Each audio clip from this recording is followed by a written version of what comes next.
playing games, no, no. What's my name? Said, what's my name? ShakaShine. Okay. ShakaShine. What's goody, fam? You already know who it is. It's ShakaShine, and I'm coming back at it with another reaction on ShakaShine Reacts. Today, I gotta give a big old shout out to Travis, and their request was Magic Johnson and Larry Bird, and this is a courtship of Rivals Basketball Part 2. Now, for the people that have been hitting that like button, hitting that subscribe button, hitting that comment button, you know me, this is a channel of giving credit when credit's due, and y'all deserve all the credit, so I gotta say thank you. Truly appreciate every single one of y'all. With that being said, for the people that are waiting on their requests, as you can see, we get to every single one of y'all. If I said it, put it on the list, it's on the list and it's coming up. But you can always skip the line by hitting me with a donation. Again, links right underneath the like button, and I'll make sure I get your reaction out within 72 hours. Now, as far as this Magic Johnson and Larry Bird video, I will have to say, make sure you check out the first one because we are dropping right into some crazy stuff right now. So please make sure you check out the first part 1 of the video because you will not understand the beginning of part 2 if you do not. So without further ado, I won't make y'all wait any longer. If this is your first time seeing one of my Magic Johnson or Larry Bird reactions, make sure you check out the sports playlist. We have a ton of just sports reactions, but a ton of Magic Johnson and Larry Bird reactions, so check it out.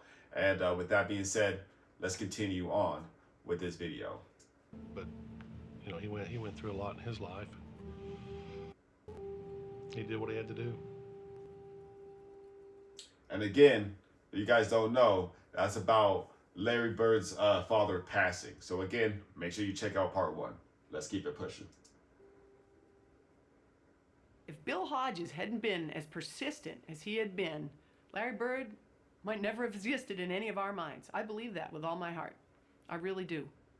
It was Bill Hodges, a young coach from Indiana State University, who convinced Bird to give college hoops another shot.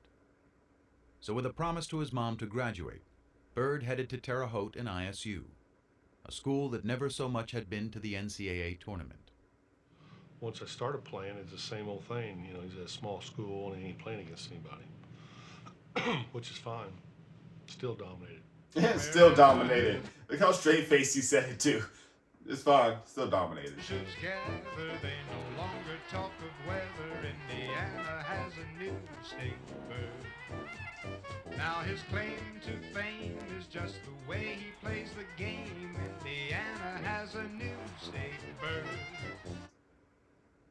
Larry Bird has his own songs? I did not know that. Let's go. It's not the Cardinal now. Hey Larry, take a bow.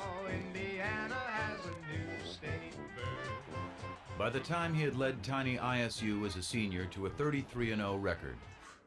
And that's crazy, but the song is actually kind of catchy, so hey, I might have to just check out the song itself. A spot in the '79 title game, Larry Bird had become, alongside Magic Johnson, the talk of college basketball. Just a year after sharing the court on Team USA, they were back together. And the day before the big game, Magic couldn't wait to greet his old playmate. Indiana State was on practicing, and we were waiting in the tunnel. We got there early. I wanted to definitely say hello to Larry, you know. When they came through, it was like nobody would say nothing. I wanted to go toward him, like his guys, like made sure that he didn't say nothing. And then they kind of start snickering, like, Michigan State, you in trouble. We're going to kill you guys. I don't remember it, but I'm sure I did. I didn't want any, you know, like I call it love fest, hugging and slapping high fives with opponent. You're there for a reason. You're there to win a game. That just... Straight up. Again, the mental of a lot of these great athletes or just great artists, people, period, it's a mind state thing, in my personal opinion. Said it's on now. It is Indiana State against Michigan State. I'm Bryant Gumbel, and the fans here are going bananas. I mean, let's face it, if Larry Bird were black and came from Chicago, it wouldn't have been as big a deal. They were polar opposites. One black, one white, one outgoing, one shy. That was the charm of the attraction. The Bird against Magic. All of the superlatives have been used, and believe me, all of them have been warranted. Heading into the tournament, Magic was the bigger star, but by tip-off it was Bird, having hardly missed a shot in the semifinal, who had become the focus Woof. of fans and more Pretty much not missing a shot. Come on. Let's go. importantly of Michigan State. We actually had 2 men on Larry everywhere he went. There he is, Dick. Look at they have him sandwiched in completely. I'm surprised they didn't play a box on one. You know, 4 guys on Larry and 1 on the other 4, because they didn't have a lot of talent. You know, if you stop Larry, you pretty much stop them. Look at the pressure around him. 2, 3 men, and he's short. I didn't play well at all. Biggest game of my life, I didn't play well. Way short. I think our length and our size, our jumping ability was able to bother him. Bird hanging. Can't score. I didn't shoot well. Missed, I think, 3 free throws. Larry Bird. That's how you know that really bugged him. Out of all the games he's done, he's done so many games, so many free throw shots, but he remembers roughly how much he missed during this exact game. That bugged him, for sure. Had a cold shooting night. I battled him, but I didn't have it. Like a shot. Oh, there's the pass. It's all over. Michigan State University, national champions, 1979. Magic, not only were you leader on offense, I thought you did a great job on Larry Bird in the zone denying him the ball. Yes, Coach gave us a good game plan to go against Larry Bird, and all we had to do was go out and do it. That's what we done. And congratulations, Super Bowl game.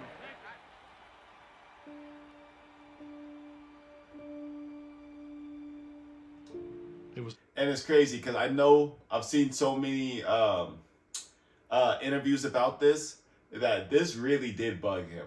I'm pretty sure this changed something in Larry Bird that made him like, okay, this isn't going to happen again. Straight up. over, you know. That was my 4 years.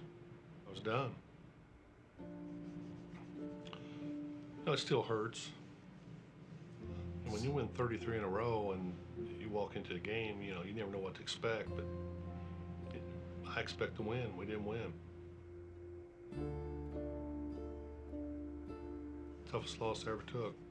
Yeah. I knew it was going to haunt him forever because we were going to see each other a lot. Mm-hmm. And y'all did. Y'all did. Changed the whole game, actually. National Basketball Association, in its 33rd season, is troubled by diminishing crowds and declining television ratings, signs that fan interest may be waning. If college basketball was flourishing at the end of the 1970s, the pro game was crumbling.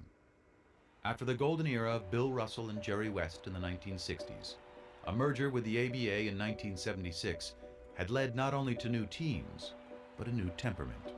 It was a new league with new times, with renegades. They're just straight up fighting. With individuals. There was an argument made, plausibly, I think, that it was too black a league for the United States of America in the late 1970s. You think about the Knickerbockers at the time. The running joke was it was the Knickerbockers. You know, that's what it was. It was the N-word. It's turning off a lot of white customers that are coming to the game, you know. Why? I think there's a conflict between the white and the black, and I don't enjoy going to basketball and seeing all black players. I mean, I think when they said too black, they meant not just in terms of color, but in terms of style. Let me get mine, and the hell with yours. Basketball for Again, we got to get over that stuff. We are all one people, man. Come on. So it's about the best moves. You wanted to be that big player that everybody talked about. You wanted to be the one. You didn't think about winning championships or team play. And those were just the issues on the court. The NBA had this image of an all-black league with a bunch of guys who did drugs. The teams were losing money, and they had no sponsors. And that's pretty much a death knell right there. It's a known fact. Now, I do want to know why they didn't have sponsors. Is it because the team were doing drugs? Because teammates still do drugs today and they still have sponsors? Or was it because the teams were all black and the sponsors, the people that had money, weren't black? I do want to know. So That you need your white superstars. You just need more white ball players on the team for the white fans to identify with. And in the newest member of the Boston Celtics, that's exactly what the league appeared to be getting. There's hope he can help solve professional basketball's difficulties, which some say are compounded by a question of black and white. The great white hope. What does that mean? Well, you know, it's very hard to say because there's a lot of great white players around, and I just hope that I can just fit in as well as some of them that has fit in. He ran away from that designation. He made it very clear, almost from day one, that he was not the great white hope. You know, the great players are the black players, and they're the best. Such deference meant little to black Celtics like Curtis Rowe, Sidney Wicks, and Cedric Maxwell, who looked at Bird and saw not the great white hope, but another case of great white hype. He didn't impress me no more than any white guy I've ever seen play before. I think that you would say that most black players at the time were racist, in the sense that we did not think that you could find a white guy who could play better than any black guy. And see, that's the problem all the way around. Like I said, I might have been going too hard on one side, but yes, all sides are just going, like y'all just judging books by their cover, and that's just an ignorant way to think about things on either side. So when I walk in the first day of camp, them guys were on the floor stretching, and here comes the white savior, here comes this, here comes that.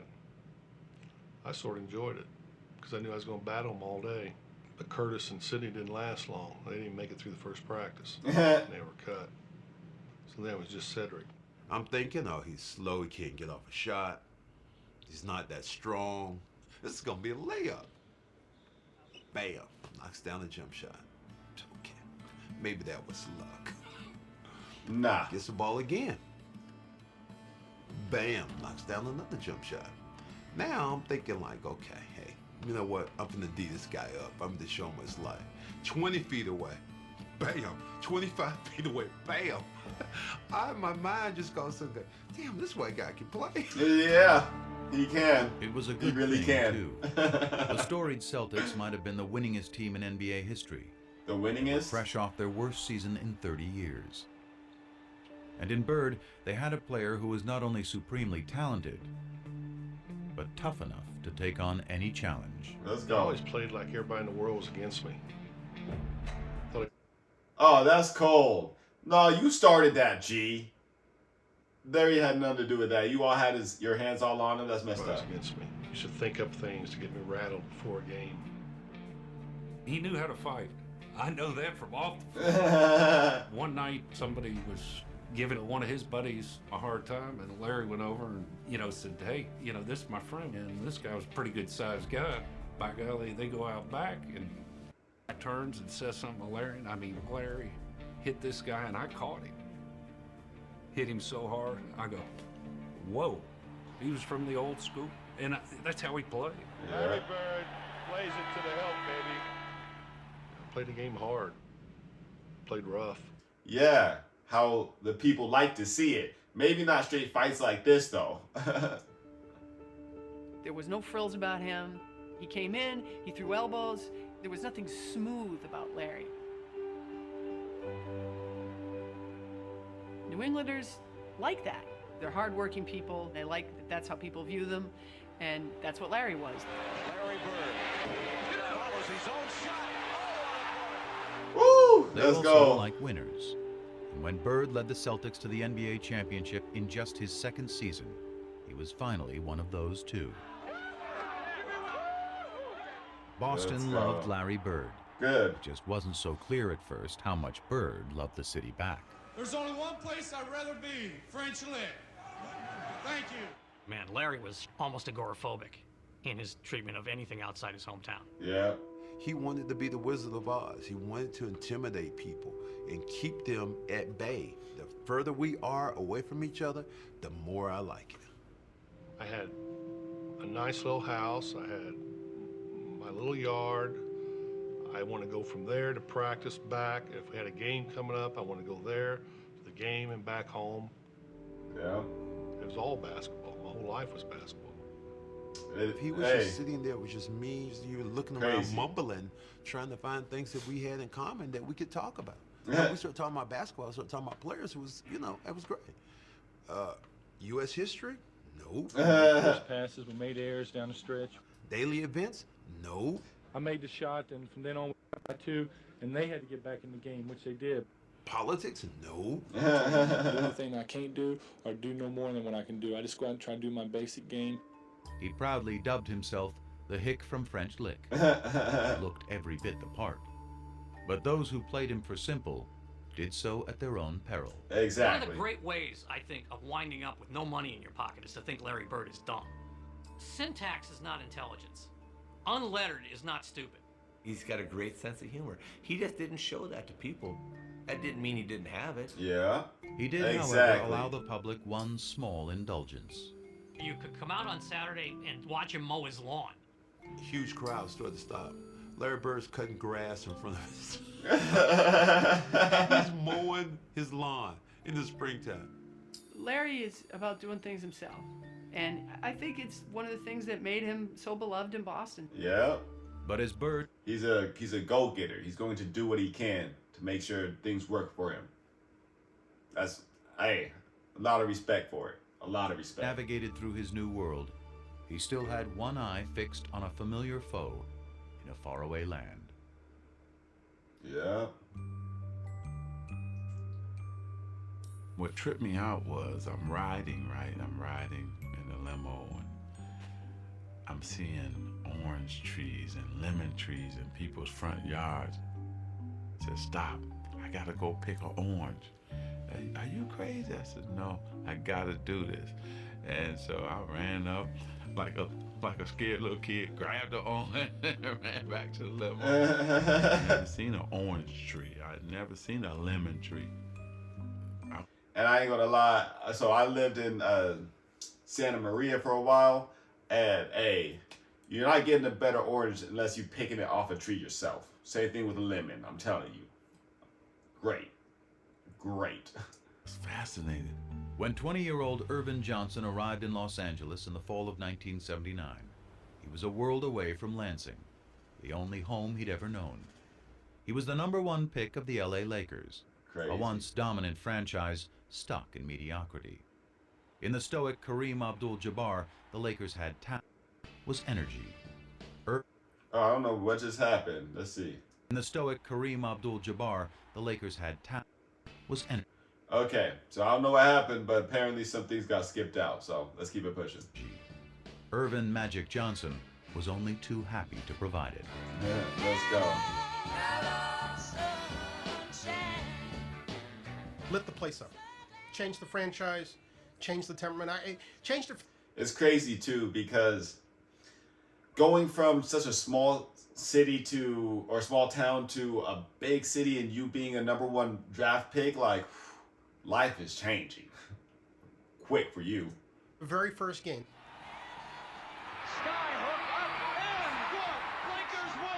Here it was, the first game of a long season against the lowly Clippers. And Magic was embracing Kareem as if they'd just won their 10th straight championship. It was like, man, this is a different kind of dude. That's because he's just happy. He's actually a team player. He's happy to just win. He didn't need to be the person that made the last shot. He just, you know what I'm saying, happy to be where he is today. You know what I mean? That's what I see from it. From the day he arrived, he became the prince of the city. He reminded me of a guy who wakes up without an alarm clock. And that's what I used to always say. I want to be happy enough to wake up without an alarm clock because I want to go.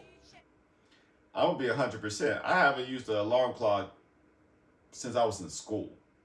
How many of y'all use an alarm clock? Let me know. Put it in the comments. I wake up roughly around 5-6 every day, just off my body. You know what I mean? So let me know how many of y'all use alarm clock and how many of y'all don't use an alarm clock. Put it in the comments, please. Into my world.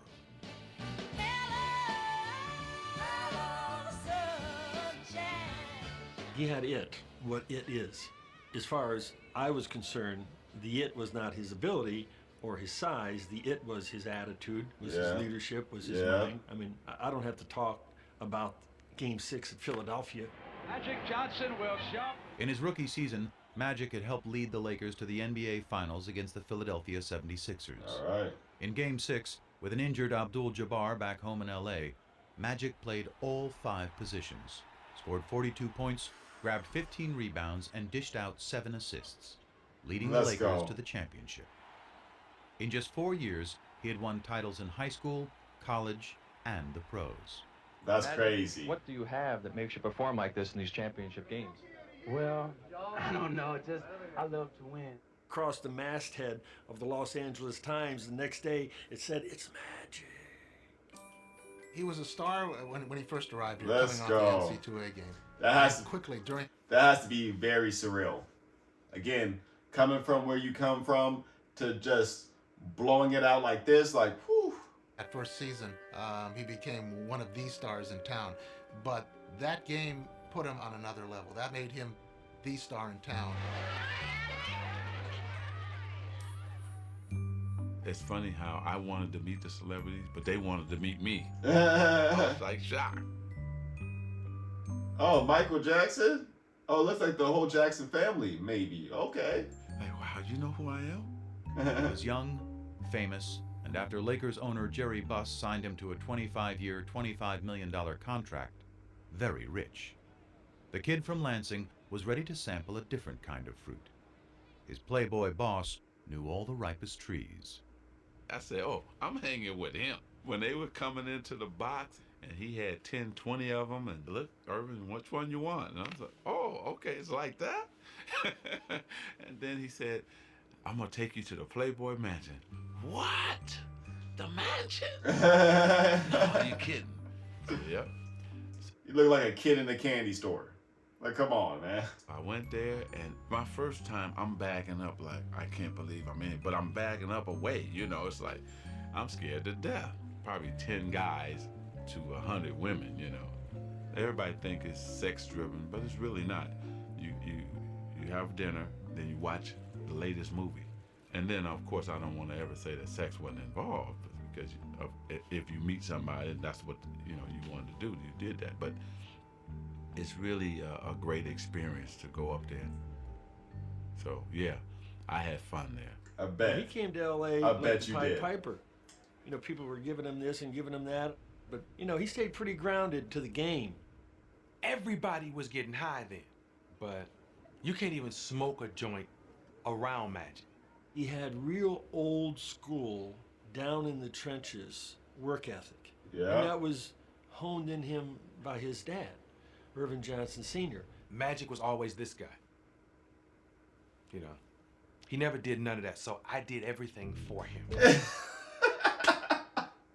Arsenio Hall, of course you did. Of course you did. You guys don't know, Arsenio Hall had his own show. Definitely worth a watch. I actually believe Bruno Mars, the first time Bruno Mars was ever put on TV, he was on Arsenio Hall's show doing, I think, singing Michael Jackson. I'm not 100% sure about that, but yeah, I'm pretty sure it was Bruno Mars on Arsenio Hall's show when he was about 5. Magic Johnson was living on a natural high. He was starring in the role of a lifetime. Yeah. Point guard of a Hollywood team with an offense called Showtime. He even had the alter ego perfect for the production. I mean, Magic was his stage name. Even he would laugh about it. Well, he always says there's 2 people. There's Irvin Johnson from East Lansing, and there's Magic Johnson from Hollywood. Irvin Johnson is another guy. You know, here's Magic over here, and here's Irvin over here. Irvin is this fun-loving guy. Just big dude. Huge. Magic was so serious and dedicated to his game. And he was a crazy, crazy competitor and a crazy man. Irvin, I think, is the smiling kid from Lansing. I think Irvin died about 25 minutes after the NCAA championship game. Irvin doesn't have the ego that Magic has. Magic got a crazy ego, and winning is everything. And Irvin wanted to, along with Magic, conquer LA. After having led the Lakers to 2 NBA titles, I mean, you did do that in my personal opinion, so. In their first 4 years in town, Magic and Irvin were well on their way. I think Magic wanted to be friends with Larry Bird. He wanted to be friends with him on the World Invitational Tournament, and Larry just wasn't very receptive. I think he wanted to be friends with him during the Final Four. Larry wouldn't even go over and shake his hand. Yep. So now Magic's saying, they're just different people. It is what it is. well, what's with this guy? Everybody loves me. How come you don't love me? And then they get to their rookie year, the first time they play each other, well, they have a very hard foul. And they have to be separated a little bit. And Magic's like, all right, well, the hell with this guy. You don't like me? Fine. All right, good. I don't like you either. You know, he's a very competitive player, and I'm a very competitive player, and we go head to head, and we go for blood almost. The vibe was nasty. It was ugly. It was we didn't like each other. Yeah. I'm the one that did all that. The truth, it was. At least he admits it. You know what I'm saying? I just don't want to be hanging around it. I mean, that was my main competition. And he couldn't escape the memory of losing to him in 1979. Exactly. Oh, it ate at him bad that he didn't win that national title against Magic. That was something, it just burned him. It was one thing for them to be in the 79 championship. Magic had the better team. Everybody agreed with that. Magic had the better game. Fine. Now you get to the pros. Larry has this incredible year. But there he is, watching in a club while Magic Johnson wins a championship, and he's thinking, all right, I'm behind 2-0 now. I watched that game and I couldn't believe it. I always wanted to play at that level. But what Bird couldn't possibly have known was that he had inspired Magic's performance. Yeah. And he was named Rookie of the Year earlier that same day. Nice. The PR person from the Lakers says, hey, Irvin, the Rookie of the Year voting has come out. And Magic says, okay, well, who won? He said, well, Larry Bird won. And Magic says, well, was it close? And he said, oh, no. Oh, no. It wasn't, Magic. It wasn't at all. He went out that day, yes, to try to win the NBA championship, but also to prove it to one Larry Bird. You know what? I should have been Rookie of the Year. Even though I won the championship, I still wanted to win Rookie of the Year too. He won that championship. I was pissed. I want him one. But even after he had won one the next year, his obsession only grew deeper. I bet. I'd get up in the mornings and see what he did because their games came on late. Then you look at the box score. I had to have him there for some reason. Like a crutch, somebody I can compare myself to. I hated what was being said that Larry was better than me, and I'm just a guy who can control the game. My first 4 or 5 years, that bothered me a lot. I bet. Especially since you're proving that like you are actually winning these championships and stuff, and Larry isn't at the time, so that would kind of eat at me too, but at the same time, you weren't ready for Bird to truly release his talents. Oops. Let's see if I can get this back up. Come on. All right, let's keep it pushing. I didn't tell nobody it bothered me, but it did. Their competitive dislike emerged from a greater truth, that on the court, they were doppelgangers. Yeah. Team-oriented stars who cared about winning above all else. Basketball savants who fused the substance of the 60s with the style of the 70s. Boom. To create a new and exciting, yet selfless way to play the game in the 1980s. Selfless way. Selfless way, which we have definitely lost that in today's game. Yeah, I'm gonna pass. But I'm gonna pass in a way to make you look like a jackass. They're so similar in the way they competed. I mean, they were two halves of the same brain. Same craziness to excel. Looks like same intensity too. Seen that first couple days I was with him. basketball IQ off the chart. Seen the game a little different, most players. Playing the game the right way was everything. A lot of guys can just score, a lot of guys can just rebound, a lot of guys can just make plays. We can do it all. Larry. Exactly. They could do it all. And with that, you guys, that is part 2. Again, I hope y'all learning something. I've been learning stuff this entire time. Part 1 and part 2 has taught me a ton of things that I did not know, which again, we have a ton of Magic Johnson and Larry Bird reactions already, and I'm still learning more. So I hope you guys are too. I hope you guys are enjoying this segment, and hopefully you guys stick around for part 3. It will be coming out very soon. Now, if you're making it this far, you might as well hit that like button, hit that subscribe button, hit that comment button. Let me know your favorite game of Magic Johnson and your favorite game of Larry Bird, and what else you want to see me react to. If you're already doing that and making it this far, then I gotta say thank you. I truly appreciate every single one of y'all. With that being said, you know I'll be back at it with another reaction tomorrow.